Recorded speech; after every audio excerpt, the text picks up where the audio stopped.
When John left Canada for Australia, he told his friends it was for the beaches, for sunshine and a fresh start. But the truth? He was running from a $1,700 rent bill in Toronto for what he lovingly called a shoebox with a window. The landlord swore opened, but absolutely didn't. Australia, in his mind, was supposed to be a land of big paychecks, friendly people, and kangaroos casually whooping past his bus stop.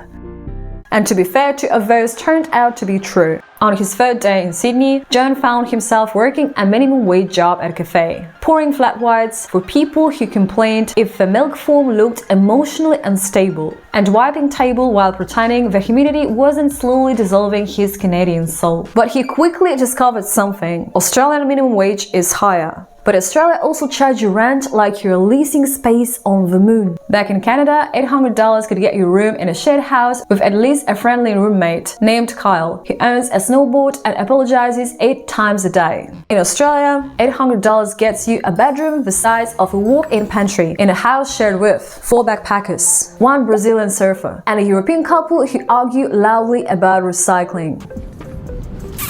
Still, John realized that people were different in a refreshing way. Canadians are polite, painfully polite, like they apologize to a chair if they bump into it. Australians? They greet you by roasting you. If an Aussie calls John, "Ya bloody muppet," that means he is accepted. If someone calls him chump, he knows he is in danger. At work, John noticed the humor was different too. Canadians laugh gently. Australians laugh like they're trying to exorcise a demon. During his first week in a cafe, he dropped a tray of glasses, panicked, and braced for angry customers. Instead, someone yelled, "Hey mate, give him a raise!" At least he made a noise, so we know he's working. Everyone clapped.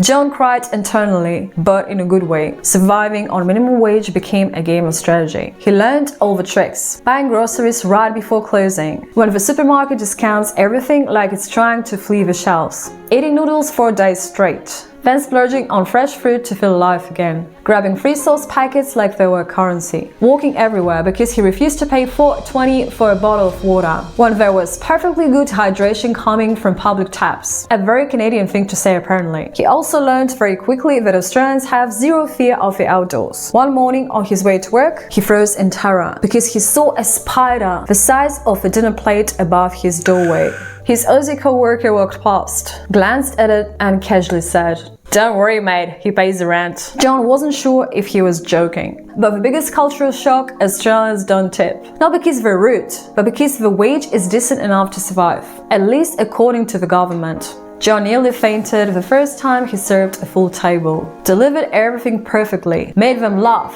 and received absolutely nothing except a polite "Cheers, mate." In Canada, that would have been a $50 tip and maybe a hug. By month 3, John realized something strange. He didn't just survive, he adapted. He picked up the Aussie ability to laugh in the face of chaos. He learned to budget better than any finance influencer on TikTok. He stopped apologizing every 5 minutes and instead started saying something like, "No worries." And the most important thing, actually meant it. He still couldn't understand AFL, but he pretended.